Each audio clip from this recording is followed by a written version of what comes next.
Yo, what is going on, Cover One crew? Welcome back to the show. Hope everybody is good as always. I'm fabulous. We're continuing down this path of rookie rankings. This time on the quarterbacks, we got some good ones. Are they great? Probably not. This is probably one of the worst draft classes when it comes to quarterbacks we've seen in quite some time. Kind of resembles the Sam Howell, Desmond Ridder class, but you never know, man. These guys, some of these guys could become something in the pros with some good tutelage in the right system.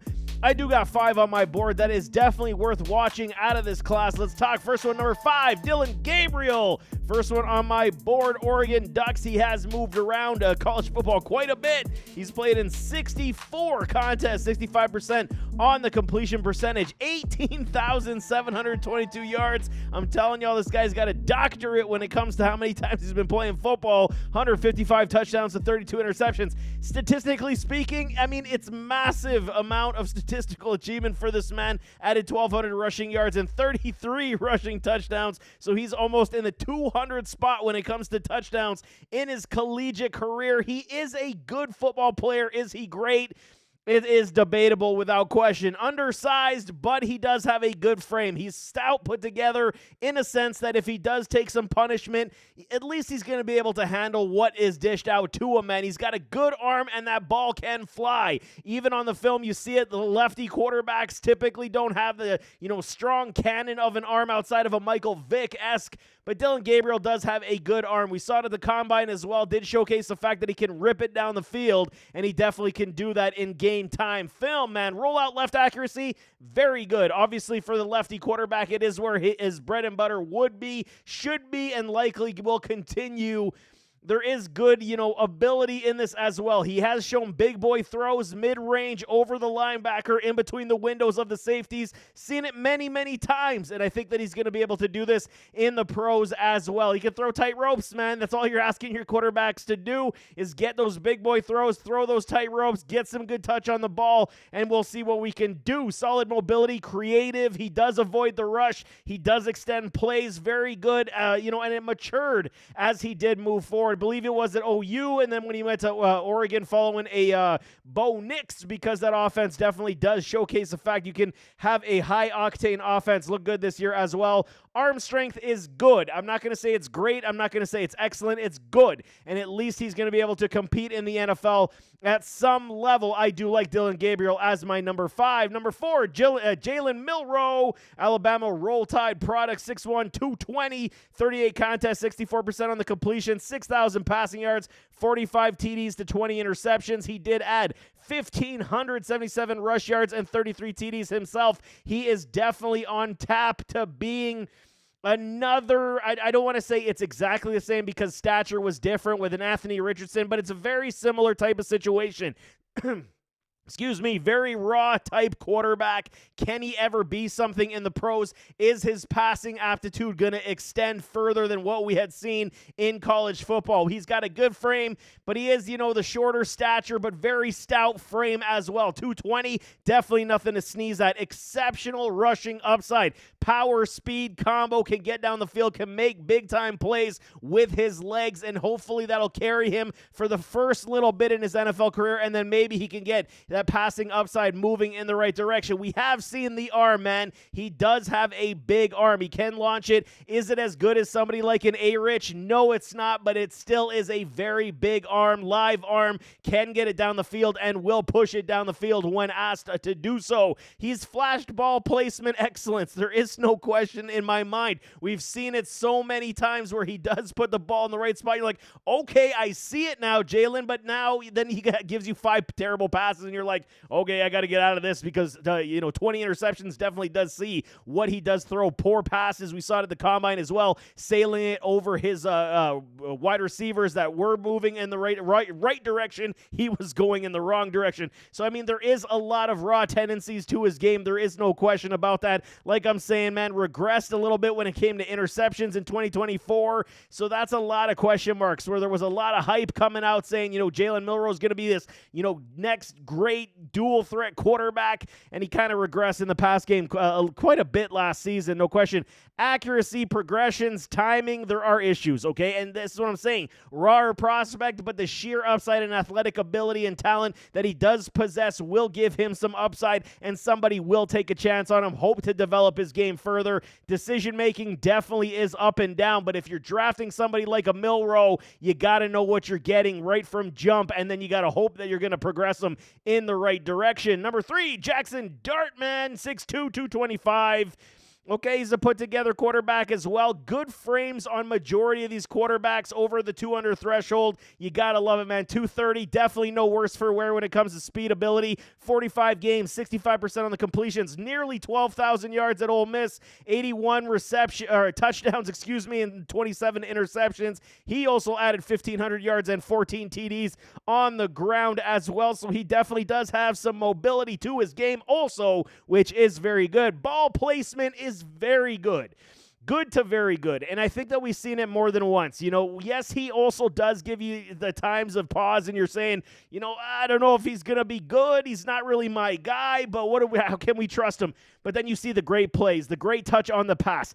Touch pass accuracy from a Jaxson Dart is definitely top end. We've seen it many times. His pass release comes with that as well. Very quick, very solid, but you do see, you know, sometimes the throwing mechanics do round off. He sometimes throws like a Phillip Rivers with that sidearm, and you're like, yeah, it's just something just not about it that you want to see. It's very inconsistent from time to time, but it's how he throws, how he feels comfortable whenever, you know, the pass rush is on him, whether he's rolling out or he's got to adjust in the pocket. There is still great touch pass accuracy for him, no question, and I do like the release overall, but I'm not going to put that as a knock, as a downgrade. I think that just because his mechanics can be improved, it is a coachable trait at this point, but I do like the fact that he does lead his wide receivers on deep balls more often than not. It is a big trait what you're looking for from your quarterbacks, to never have your wide receivers stalling for your passes.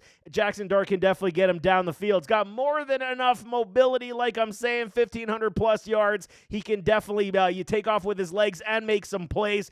In today's NFL, you definitely got to be a dual threat quarterback with some level of ability, unless you're dissecting defenses like Peyton Manning from the pocket. You definitely got to have some mobility, and Jaxson Dart definitely has that in his repertoire. He's shown tight window throws as well. Big boy throws have been there. He's made some very good quality passes. A lot of people have a Jaxson Dart as their number 1 quarterback in this draft. We've seen the New York Giants staff, the New York Jets staff, definitely rising a Jaxson Dart up their boards already, and I can see why. There is some tutelage that's going to have to come with his game, but he is definitely one everybody needs to take notice. Jaxson Dart in this draft class is number 3 for me. Cam Ward, number 2, may shock some of y'all. A lot of y'all got him at number 1. I like Cam. I think there is a lot of potential in his game, man. 6'2", 219, 38 games, 66% on the completions, 11,281 yards, 87 TDs, 23 interceptions, adds 406 on the ground with 17 rushing touchdowns. Like I'm saying, I do like me some Cam Ward. I think he is a good quality quarterback, and there is very good upside here. Frame is good, put together. Like I'm saying, for a majority of these quarterbacks coming in, while they're not the 6'4" prototype stature, they do have good solid frames to take some punishment from the pocket, man. He's got a very good pass release without question. It's not necessarily like your great, speedy pass release like a Will Levis, man. Will Levis has still got one of the best passing releases you will see. It's just he's super inaccurate. Where Cam Ward isn't necessarily the velocity top end passer, but the pass release is very quick, very decisive. Ball placement definitely has improved over his time in college football, and this past season with the U, he definitely did improve a lot of his ball placement, but playing with guys like Restrepo, I mean, it does make life a lot easier as well. Creative, he could definitely bounce the pocket. He keeps his eyes downfield, and I think that's the majority of why a lot of these NFL scouts are looking in his direction as the top quarterback. He's always looking downfield. He's always looking for the second read. He's always progressing the field. He's always trying to make a play. It is without question. Cam Ward definitely does this, and it is a big plus for his game.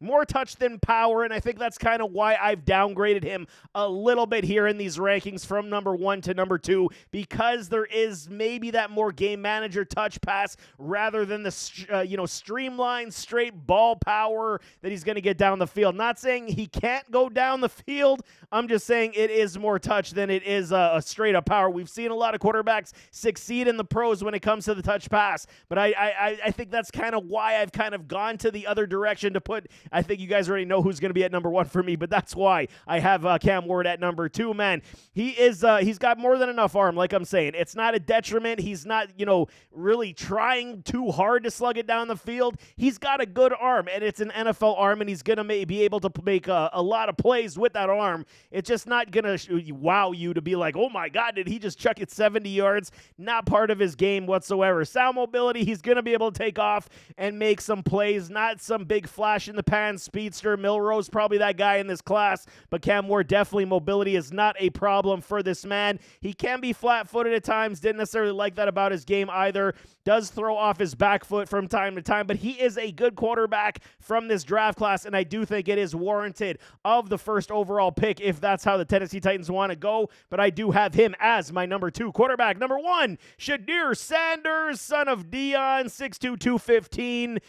Played in 24 games with these Colorado Buffaloes, 71.8% on the completions, nearly 7,500 yards, 64 TDs to only 13 interceptions. Yes, the stat does not fail you when it comes to his rushing. 211 attempts for minus 127 in yards. 8 scores. I don't think I've ever seen a stat line like that in the negative after 2 years of rushing the football, but still having 8 rushing scores. It is something of an anomaly that we have never seen, but I definitely have answers to why that is, man. Lean frame, decent size, so he would stand to put on. He feels like a light 215.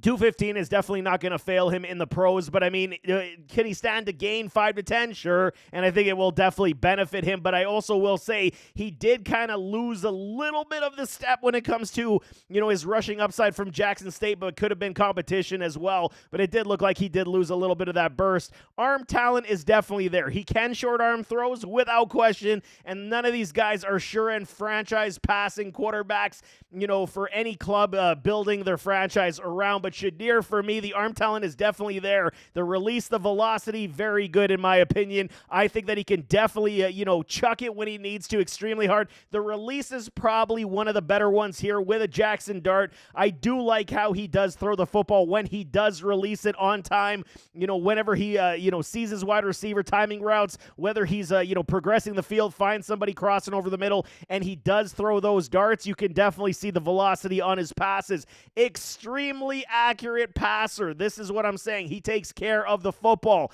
And when teams are going to be looking in that direction, isn't this what you covet? They all, criticize a game manager type of quarterback. Shedeur Sanders could definitely fit in that role. 71% on the completions, only 13 interceptions. He takes care of the football, man. He takes care of the game when it's most required. He can evade tacklers as well. We've seen it many times, escaping would-be tacklers, would-be sacks, and he does make some plays down the field. He drops dimes in the bucket, man, and this is what I'm saying. Down the field, whether it's the crossers, the sevens, the deep balls, he's dropping the ball where it needs to be. Ball placement is definitely sound for Shedeur Sanders. There have been some missed opportunities, like a lot of these guys coming in this draft, but for me, when you're talking about putting the dimes in the bucket, ball placement, very accurate, game manager type of quarterback, how can you go wrong with somebody like Sanders? Footwork is sound, bouncy feet, always looking, when you see the flat-footedness, it drives me crazy, man. You got to have, it was no different than what I said about Drake May last season and why Drake was my top quarterback last year. It was all due in part to the footwork, and you see it already in the NFL, even though it was a small sample size for Drake May. Footwork is the number one priority for rookie quarterbacks, and then you start to build on your mechanics and they're such afterward. But Shedeur definitely has very good footwork, very bouncy, and he's not flat-footed majority of the time. Progresses the field well. Like I said, I'm definitely not a concern for me, but the issue with Shedeur Sanders, He holds the football too damn long, like we saw with the Caleb Williams last year. He takes too long.